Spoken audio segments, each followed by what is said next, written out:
as I was explaining, I am known as the imperfect caregiver. I was a caregiver for my father-in-law for 7 years. When he came into our home, we thought we knew what we were getting into, and we did not.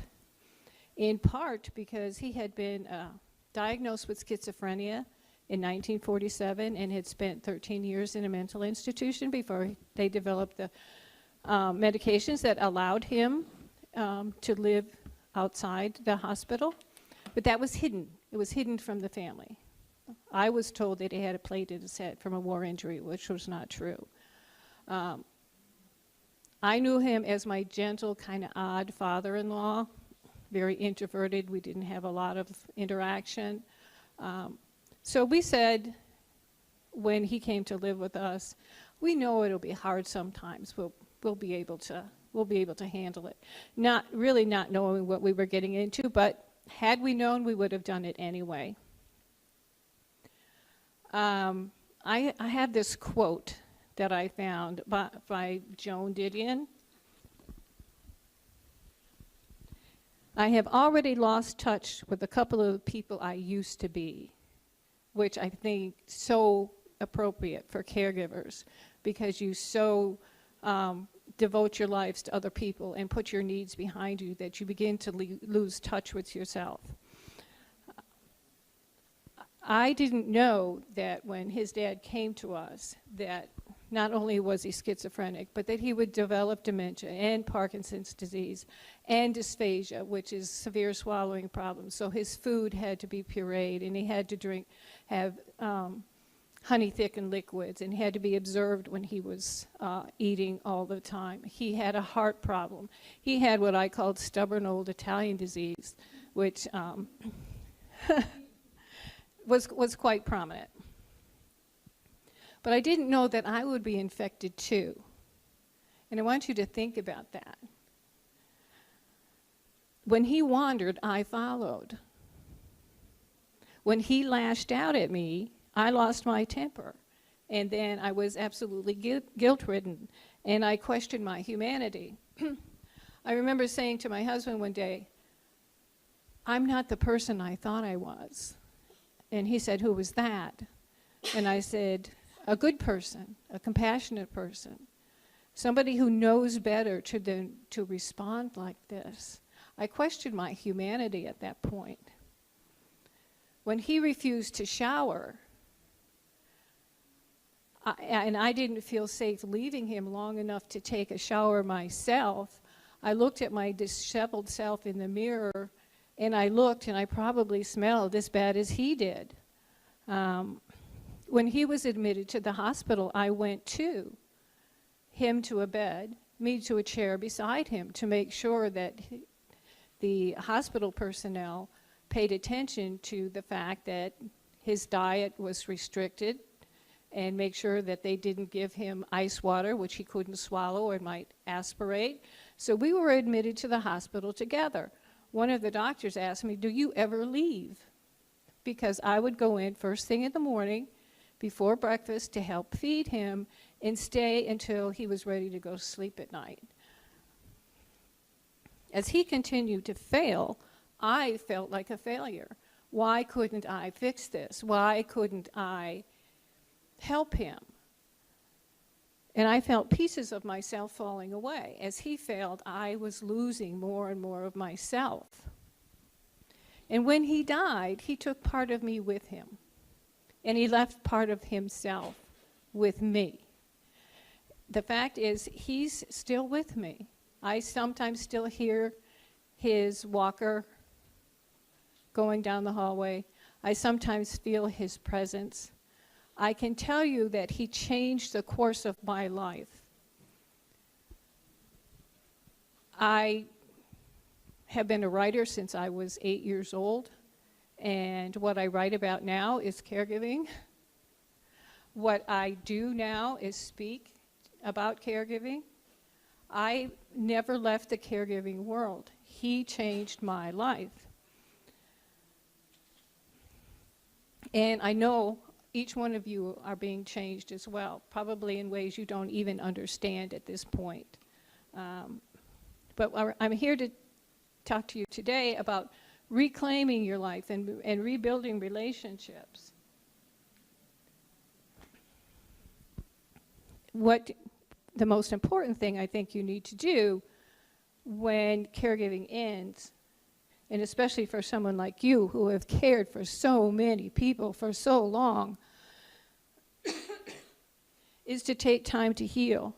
I don't know if it has occurred to you, but you could very much be going into so much stress and have experienced so much stress for so long that you are going to have some post-traumatic stress disorder.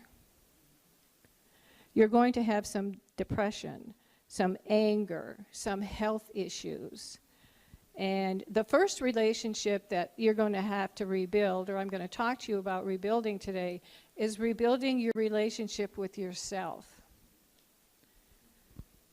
Usually when we think about PTSD, we think about soldiers, we think about first responders and shootings and bombings and that kind of stress. But think about what it is, the day-to-day life of a caregiver.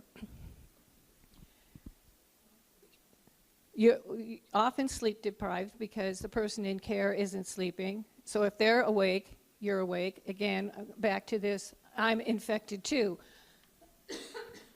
He has the disease, but I have it along with him. When it takes 2 or 3 hours to feed him a meal, then I rush my own meal or I skip my own meal. I am constantly super aware of what's going on around me. I hear him when he gets up. I hear him when he sits down. I watch him when he walks to the bathroom. I am watching him constantly for signs that he's getting sick, for signs that he's in pain. So I'm experiencing a lot of the symptoms and the actions of somebody who is under attack. The stress reached such a point that I was having panic attacks, I was having migraines, my hair was falling out, all signs of post-traumatic stress. Depression, anger at myself for not being able to deal with what was happening, anger at my husband because he got to go to work every day and deal with rational people and go to lunch and talk with people who understood, tell jokes, and even on the weekends when he wasn't at work, he was the one that was out running the errands, getting the car inspected, cutting the grass, going to get the groceries, and I was with my father-in-law 24 hours a day, 7 days a week, for 7 years. And I thought that was a really long time. How long have you actually been a caregiver? 13 years. I was in a workshop yesterday with Shirley Riga, who was a caregiver for her daughter for 32 years. 7 years seemed like an awful long time for me, but other caregivers do it for 15 years, 20 years, 30 years.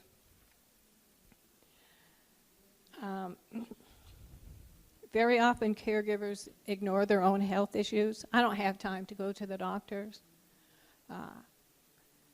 And caregivers die very often before the person in care because we neglect ourselves. So by the time my father-in-law had passed away, I was a wreck. I barely recognized myself anymore. So the first thing I'm going to tell you about reclaiming yourself is to rest. To rest as much as possible. I actually talked to Mike and I said, once Dad is passed and once we get past the worst of the grief, I want 30 days away from home, and I don't care where we go. If we can go to the local motel down the road, but I want to be someplace where I can sleep until I wake up. I want to be someplace where I don't have to pay any attention to anybody's schedule but my own. I want to eat when I'm hungry. I just need time to myself. And we were able to do that. Now, not everybody can do that, But to whatever degree that you can, I encourage you to do that. Rest, rest, rest, rest, rest. It'd probably be the first time that you are actually sleeping through the night. It may even take you weeks to be able to do that again because you're still going to be hypervigilant, listening for those sounds in the house. Take time to do absolutely nothing. Hunker down under the covers. Build the fort under the table and hide out in color like a kid. Do whatever it is that you can nurture yourself, because you're not going to be able to reestablish relationships with anybody else while you're still rebuilding your relationship with yourself, the one that you have ignored for so long. And grieve. Now, most of us have been grieving through the process because we know what the end result is going to be. And because no matter how hard we work, everything we do is going to end up with the person dying. And that used to drive me absolutely crazy, because we'd have one issue and I would deal with that and think, oh, goodness, I can relax for a minute. And then two more would pop up over here and I would deal with those. And then another one, and it just kept going and kept going and going. And I can guarantee you, whatever holiday was coming up, there would be a crisis. And we'd end up in a hospital again. So you're going to grieve for the one that you lost, but you're also going to grieve for what you lost. Very often, friends and family drop away. The friends that you had, they're busy with their own lives. They may have started inviting you to join them from time to time, but you couldn't. And this happened so many times, they just drifted away. You may have family members who don't agree with what you're doing for the person in care, or the ones that you thought would be there for you have not, and you're angry. And possibly they're accusing you of not doing it right. They're not there to do it, but they don't approve with what you're doing. And sometimes these relationships are broken.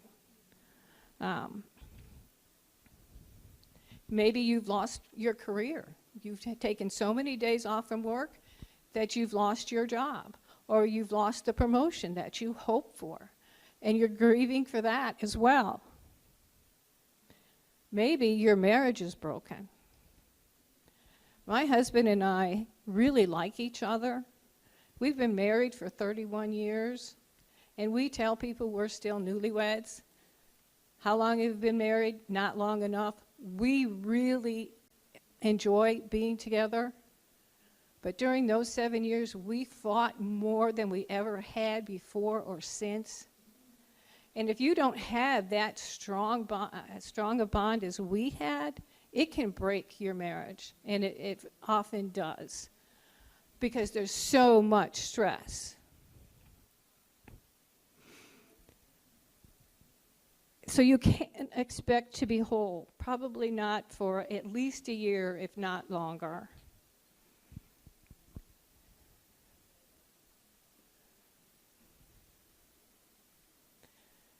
So we're going to go on to how to reclaim your life, your family, your friends. You might have to redefine who your family is, because maybe the people that you thought were going to be there aren't. And maybe somebody who you knew peripherally stepped up and was there for you unexpectedly and did a whole lot more for you.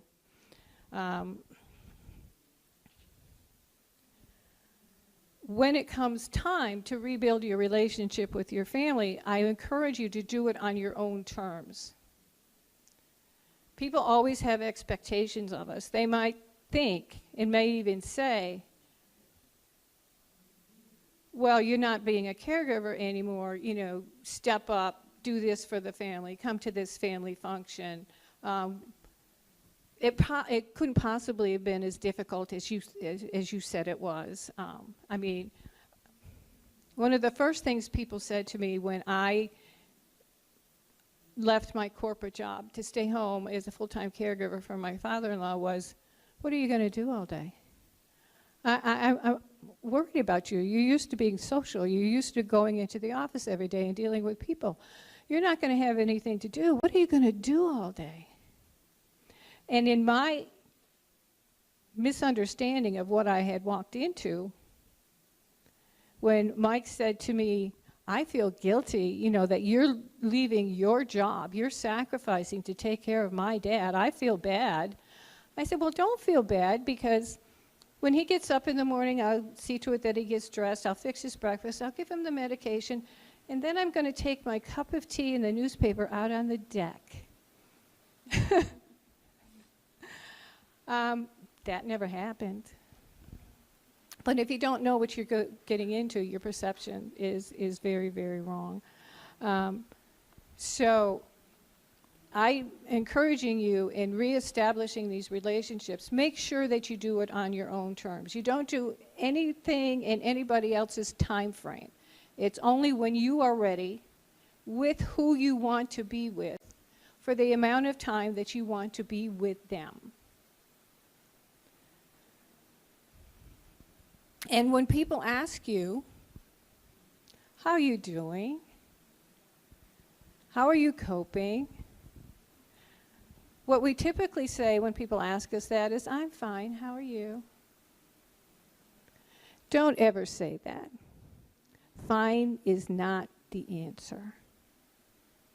Whether it's during your caregiving time, because you are caregiving now, correct? How many people here are caregiving now? And the rest of you are, no, what do I do now? Anytime anybody asks you, how are you, forget about being the polite Catholic school girl that I was and taught. You say, you're fine, how are you, and you move on. You are not fine. You don't tell people you're fine. You say, I am exhausted. I am lonely. I need somebody to come and sit with my person in care so I can take a shower without worrying about it, so I can pee in peace. I'm tired. I need help. And if somebody says to you, let me know if there's anything I can do, you give them a job. Can you come by once a month with a casserole so I don't have to cook dinner? Do you have a teenage son who can cut the grass for me? Your husband's a mechanic. Can he take my car to be inspected? They don't have to do a lot of things. And some people ask you that question, if there's anything I can do to help, simply to be polite because that's what they were taught. But some of them really want to help and they don't know what to do. And if you keep telling them that you're fine, they're going to believe you. So don't tell them that.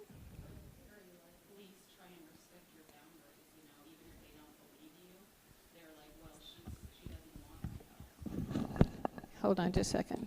Can you repeat that, please? I think I actually haven't been a caregiver, but I've been a cancer survivor, so I've been kind of on the other side of that. And I know that, people wanted to respect my boundaries. If I said I'm fine, people didn't want to intrude themselves. So I needed to be willing to open myself up and let them in, and not expect them to try and pry. I mean, I'm like that too. Like if someone tells me they're fine and they don't want help, then I try and respect that, but I still worry about them, and I don't always believe that they're fine. You know what I mean? Does anyone else want to add to that?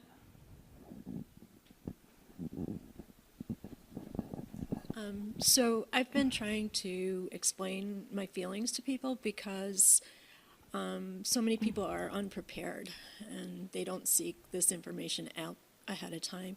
So I feel like it's a public service, thing that I'm doing at this point when somebody asks me, how's it been? How are you doing? To try and be honest with them and let them know because, in many cases, they're not prepared. And I think back now on how many people I know whose parents died, especially their mother, and how I didn't really react to it. And now I know how meaningful it is to me that somebody reached out to me because my mother died and, made a promise that anyone whose mother died, I will, take some kind of action besides asking them how they are. So I just feel like in order for people to really understand the whole caregiving process and grief process, we who are going through it need to actually be honest and talk about the experience. You are so absolutely right. And the fact of the matter is, Alzheimer's organization now tells us at present 1 in 3 seniors are going to die with some form of dementia. 1 in 3. Now, I have a daughter. She's got 2 parents. Her husband's got 2 parents. 1 in 3. I have a son. He's got 2 parents. His wife's got 2 parents. 1 in 3. Her mother's already in a care facility. I have another daughter, another son, same thing. If you look just within our family right there, the chances are that some of us are going to be in that demographic. And that number is expected to double or triple in the next 10 to 15 years, which means my adult children are going to be caring for their parents, their spouses, possibly their brothers and sisters.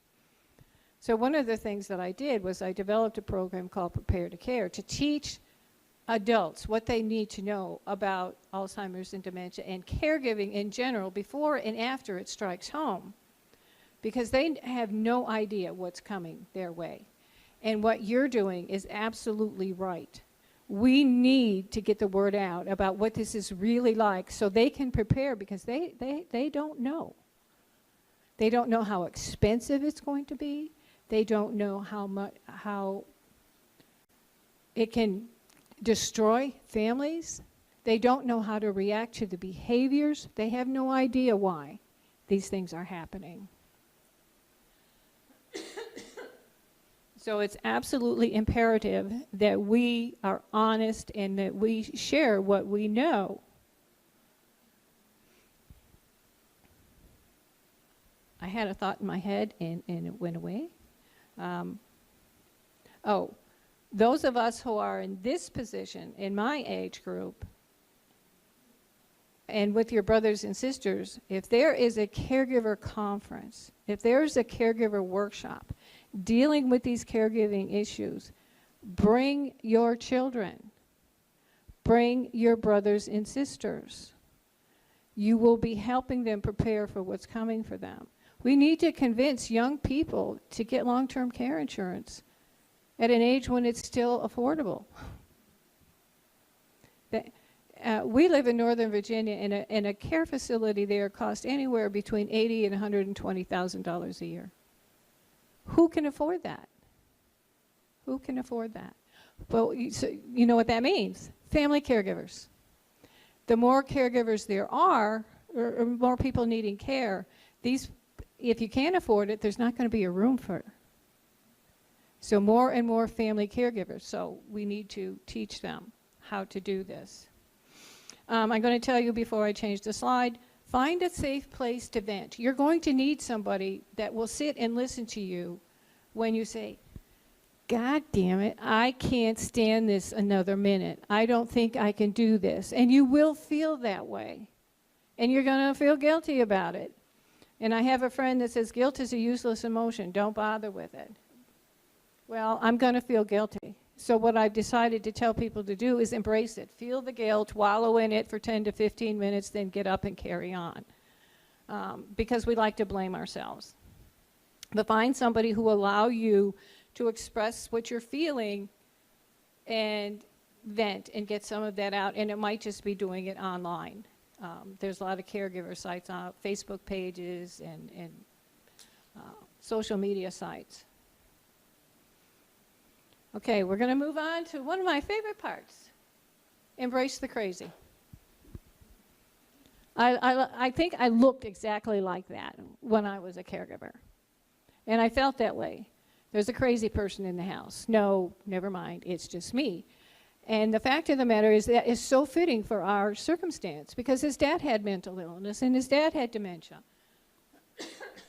And I could tell when he was hearing voices, and I would say, the others are here today. But what I did was I spent 7 years trying to save him from himself, and he spent 7 years trying to prove to the doctors that I was crazy, and he could take care of himself. So this was so fitting for us. I love this little guy, and I might even dye my hair purple. So when I talk about embracing the crazy, what I would like you to do is think about what you did when you didn't know what to do. Because I called it creative problem solving on the run. Because what I did this morning might not work at lunchtime, or what I did last week that was so successful will not ever work again. So constantly trying to figure out how to deal with this. So I'm going to ask you, anybody want to talk about what you did when you didn't know what to do and how that worked for you? Nobody? Okay, I'll share one of mine. I was taking my father-in-law to the doctor, 40 miles away. And he was extremely agitated, and he kept reaching for the handle to the door to the car. I'm driving down, 60 miles an hour, and he's trying to get the car door open or trying to open up his seatbelt. I probably had a whole line of cars behind me as I was driving over the mountain in Virginia saying, what the hell's wrong with that woman? Because she keeps slowing down. And but we got there, and we got there safely, and he saw his doctors. And we get in the car to go home, and I tell him to put his seatbelt on, and he said, I'm not doing you don't need the seatbelt. Don't need the seatbelt all the time. Yes, Dad, you do. It's the law. You have to have a seatbelt on. I'm not going until you put your seatbelt on.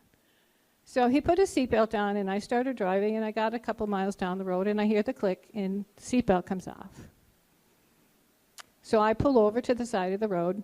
Dad, put your seatbelt on. I don't have to. Yes, you do. I'm not moving the car until you put the seatbelt on. He says, well, it's going to take us an awful long time to get home, and Mike's coming home from work, and he's going to need dinner. I said, Mike can take care of himself. Mike can cook. We're not moving till you put your seatbelt on. I'm not getting a ticket. Puts the seatbelt on. I start driving. I go a couple miles. He pulls it off. I turn the car off and over, and he dug in. He said, I'm not putting my seatbelt on. I said, well, I'm not going. I don't care. And he dug in, and we sat there for several minutes. And I got bored, and I turned the engine on, and I turned the radio on, and I started to sing. You do not want to hear me sing. You do not want to hear me sing. So I sang through the song, and he looked at me when it was over. Are you going to go? I said, no, I'm not going. Another song comes on. I started singing louder. I didn't know the words. I made them up. I just sat there singing. And finally, he looked at me, and he said, stop singing. I said, put your seatbelt on. So he puts his seatbelt on. I pull out, start driving. And he looks at me, and he said, you're a little bit crazy. You know that? I said, yes, I am, but I sing really well, don't I? He said, no, you don't. He never took his seatbelt off again. What do you do when you don't know what to do? When you're scared to death, somebody's going to jump out of your car. What are you going to do? In my case, I sang, and it worked. Maybe you have a beautiful voice, and it won't work.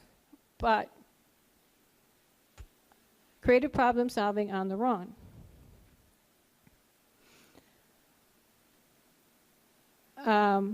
Another time, he had infected toenails. A lot of times that happens with the elderly. They get really thick. And he had been to see the podiatrist, and they had shaved him down. And in the process, the doctor had nicked his toe. It was bleeding a little bit. So they sent me home with an entire package of medications to take care of this toe. Sterile saline and salves to put on it and special bandages for it, and I was supposed to treat his toe 3 times a day for 4 days and then take him back to the doctor. Well, he had a habit of going into the bathroom and sitting on the toilet for hours on end, waiting for something to happen. And this day he was in that phase, and he would leave the bathroom door open. And I said, Dad, come out. I need to take care of your toes. And he said, no, I'm not coming out. He absolutely refused. So I didn't want his toes to get infected, and I wanted to do what the doctor told me, and he wouldn't come out of the bathroom. So what am I going to do? I took the warm water with the sterile saline and said, put a towel over your lap, I'm coming in. And I'm on my knees in the bathroom, taking care of his toes, and soak the foot, dry the foot, put the medication on, put the bandage on, and just about ready to finish, he starts to have a bowel movement, and he's telling me about his success in great detail. And later on in the day, Mike calls to tell me he's on his way home from work, and he said, boy, what a day I've had. You wouldn't believe what I had to do today. And I'm like, sorry, bud. I was on my knees in the bathroom treating your father's infected toes while he was having a bowel movement. And he just says, you win. I mean, you win.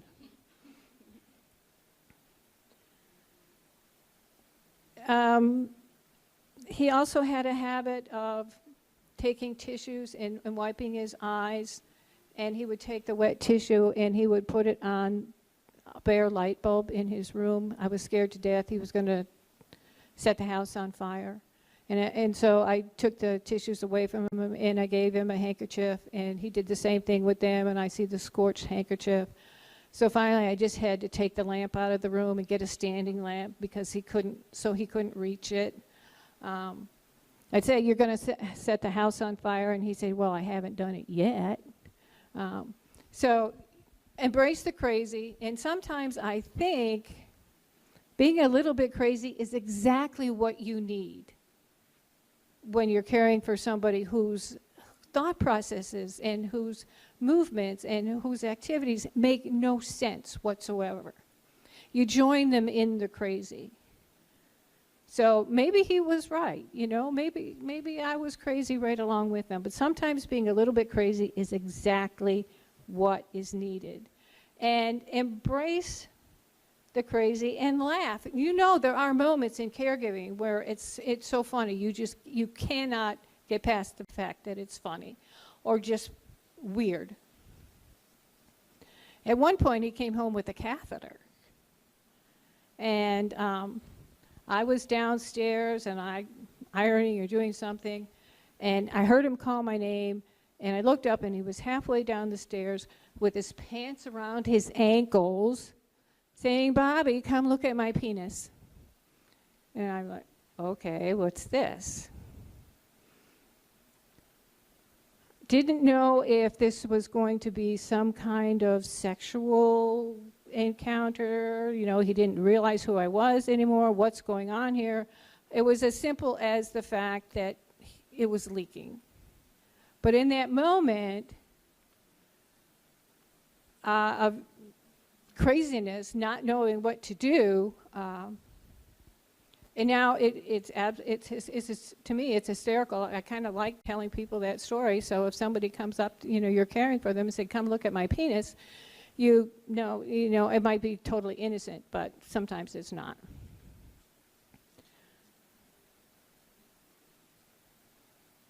Does anybody have a crazy story they want to tell?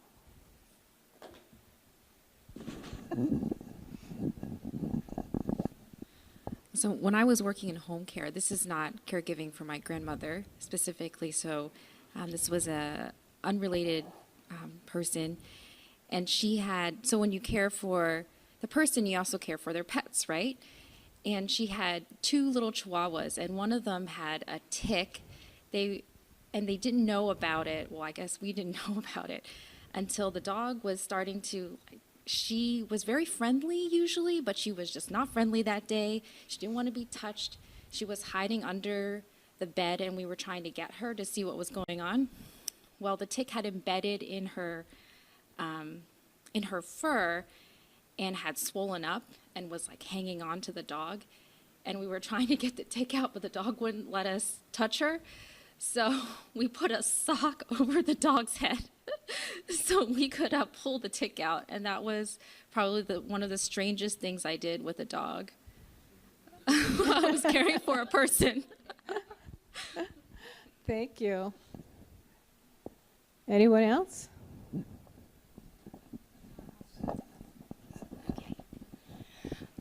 My mom's been diagnosed with Lewy body dementia, and she was diagnosed in 2012. So it was at a time when I had been laid off work, and all these things were happening, and so I ended up living with her. Which it's kind of like, it's funny how the universe kind of make things happen, because it was almost like I was meant to be there. And I didn't know this. Or after she had been diagnosed, and I was trying to understand her condition and everything, and there was one day where she couldn't find something, or it was her cell phone. She was constantly, because she still had her cell phone, and she was constantly losing her cell phone. So I'd call my phone to see like where it would ring or whatever to find it, and that day we couldn't find it. So I ended up going into her bedroom with her. And I can remember, I check under the covers and what did you wear yesterday, and checked in the pockets and everything. And I remember opening up the armoire, and like a box of cereal fell on my head because she started hiding food. And I didn't realize she was doing this because, I was doing the groceries, and it was just like, I remember I turned around, I looked at her, and she's like, so? Like she was like hiding cookies from me and hiding. So it was like, not only did we find that, but I found like a bunch of other things. So it was just kind of like, embracing the crazy. It was like all of this stuff. Because then all of a sudden I'm like, oh my gosh, what else is she hiding, besides food around the house? So. Yeah, thank you for sharing that. And sometimes the things that are being hidden are very unpleasant, like used undergarments, and you just know.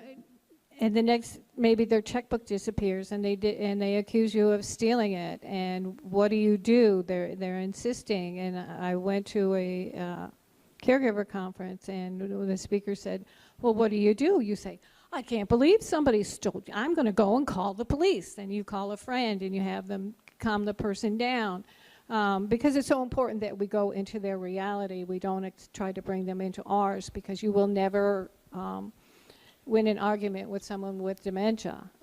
Their reality is as real to them as our world is to us.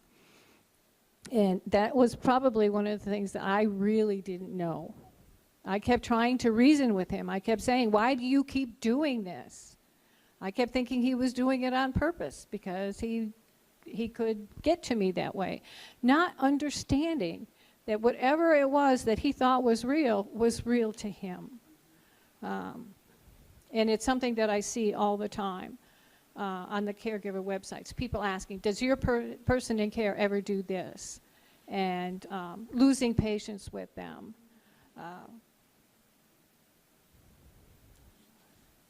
Okay. The next one may or may not appeal. Hey God, where were you? Why? Why is these devastating brain diseases affecting so many of our people? Why?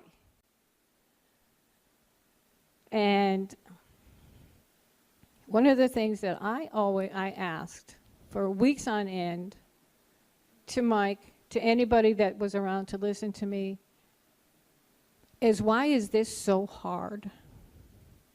Why is it so freaking difficult to do the right thing? Why?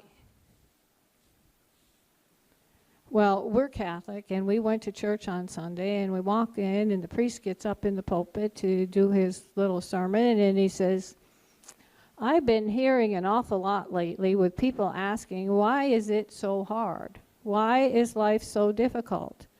And I got goosebumps up my arms, and they're there now, and I'm looking up, and I thought, okay, what you got for me? Why is it so hard?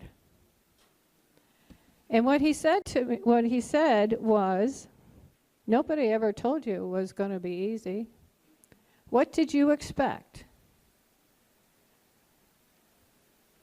The people that are considered saints in our religion didn't have it easy. Every single one of them went through fire of some sort. What did you expect? And a term I heard recently, and I put it on my Twitter page, was, we are not called to do what is easy. We are called to do what is necessary. And I thought, that is so true. That is so true. But what the priest said to us was, and I know he was talking to me, because I'm the one that was asking the question. When you do the hard stuff, you're earning your place in heaven. Service to others is your ticket. Service to others is the rent we pay for being here. But when we choose to provide service to others, we're choosing a difficult path. We may not understand how difficult that path is, but that's what we're choosing. And we don't always like it. Sometimes we hate it. Sometimes we want it lifted from us. So on particularly difficult days, when Mike would walk in from work, and I'd be standing there saying, I earned my place in heaven today. And sometimes he barely got his foot in the door before I was standing there telling him that. Guess what your father did today? And he would go upstairs, and his father would come out of his room and say, guess what your wife did today? And, you know, the poor man was getting it from both of us and saying, well, can you please just let me get in the house before you do this? But the way that I coped with it a lot of time was I cried a lot. I drank a good bit of wine, and I prayed a lot. And on one particular day, Mike walked in from work, and I'm sitting there with a glass of wine in front of him, and his father's standing there saying, you don't know about your wife. You don't know what she does when you're not here. She drinks, you know, she's a drunk. And Mike says, well, she drinks because of you, and I'm going to have one too. And he said, see, she controls you. She's going to make you drunk too. You know, the difficult days were when he was accusing me of poisoning him, when he was accusing me of holding him prisoner, when he reported to my husband that I hadn't given him anything to eat all day long, none of which was true, but was true to him. So I did a lot of talking to God, and sometimes it seemed that God was listening, and sometimes it seemed that God was busy elsewhere. And maybe not everybody in the room believes in God, but maybe a higher power or speaking to the universe and sending messages out there. But after several difficult months, I started praying and saying, I need help. Please, God, I need help. Send help any way you see fit. I need help. I'm at the end of my rope. This is killing me. I need help. And I walked into the hospital, and standing in front of my father-in-law's door was a social worker saying, Mrs. Carducci, do you need help? You heard me. You heard me. And they started providing started off with 14 hours of respite care with somebody coming into the house so I could take a shower, I could go and get my hair cut, I could go to the grocery store, I could have but they're understaffed too, and it went from 14 hours to 10 hours to 8 hours, and, you know, just kept getting cut back. But I was so grateful for even 30 minutes, I was going to take it. And the next time I heard the voice of God was Dad was in the hospital for one of the last times, and he'd been sleeping, and I was sitting at his bed, and he woke up and he said, I'm going back to Pittsburgh soon. Now, we live in Virginia. He had spent most of his life living in Pittsburgh. And I thought, okay, it's the dementia talking. And he says, I'm going to be with my wife again. Mike promised me that when the time came, he'd put me beside her. So I knew he was talking about dying. And I sat there and I thought, don't you cry. You just sit there and you listen. This is an important message you're getting.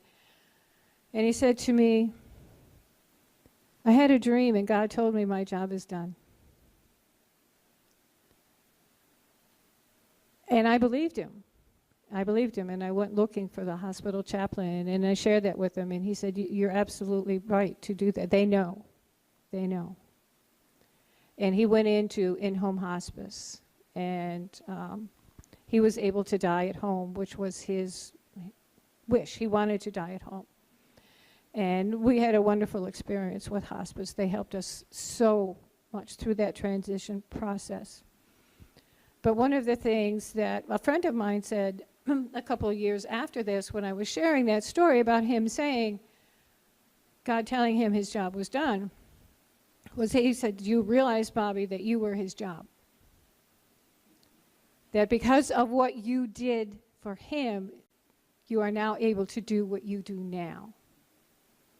And so when Caregiver said, I wish somebody would write a book that tells what it's really like, and I've been a writer since I was 8 years old, I did it. I wrote Confessions of an Imperfect Caregiver. And if you ever read the book, and I'm not here to sell it to you, but if you ever do, you will find out exactly how imperfect I am. And there are people, maybe you've heard this, when you tell them that you're a caregiver, a long-term caregiver, will say something like this: you must be a saint.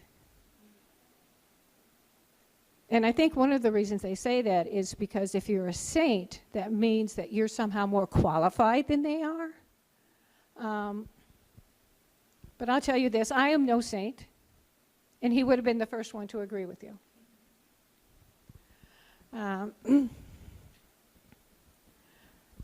I would like to invite you to ask any questions at this point or share any personal stories that you would like to. I'm certainly glad to hear it. There are handouts if you have the conference app. I have some links here to information on PTSD.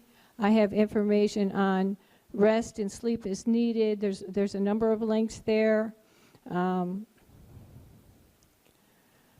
And also my website, bobbicarducci.com.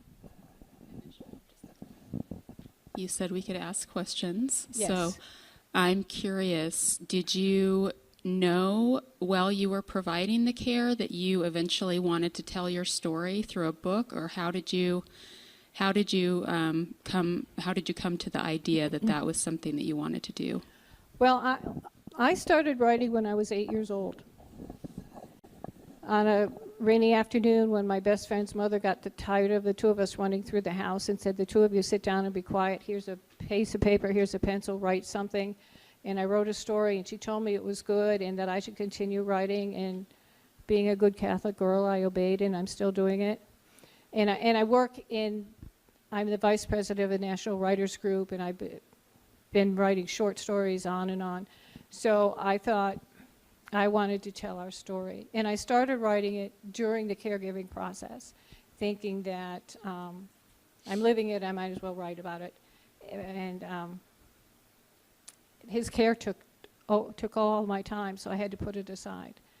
And then after he died, several months, I thought I'll go back to it, and then I put myself right back into it, and I couldn't do it. I would find every excuse in the world not to write that day.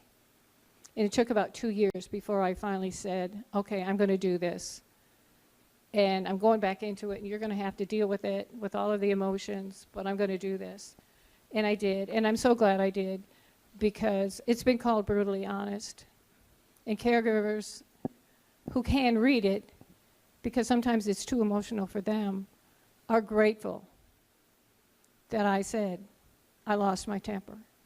When I said, I can't do it anymore. When I prayed for it to be over. And it's not that I wanted him to die, I wanted the pain to stop. And as you said, if we're not honest about it, if we don't tell people this, then they're not going to understand.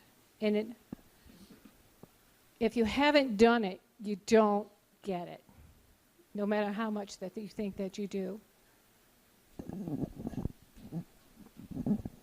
So we were talking last night about how I work at Purdue University, and we have a farm succession group there.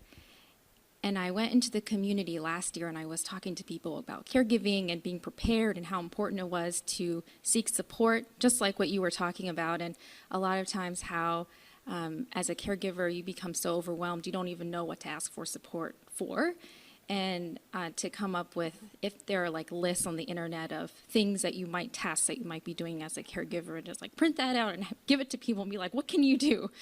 And there was this woman there who said, oh, well, last year I went to the farm succession group and I talked to them about caregiving. And I was like, wow, I had never thought about farm succession and caregiving as something that would be linked together. But then it made sense to me because as a farmer, you have to prepare for the succession of your farm. And part of that is getting older and also becoming more disabled and having diseases and that sort of thing. So I went to the group this year and I said, hey, like, is this something that you want to do again? How was the...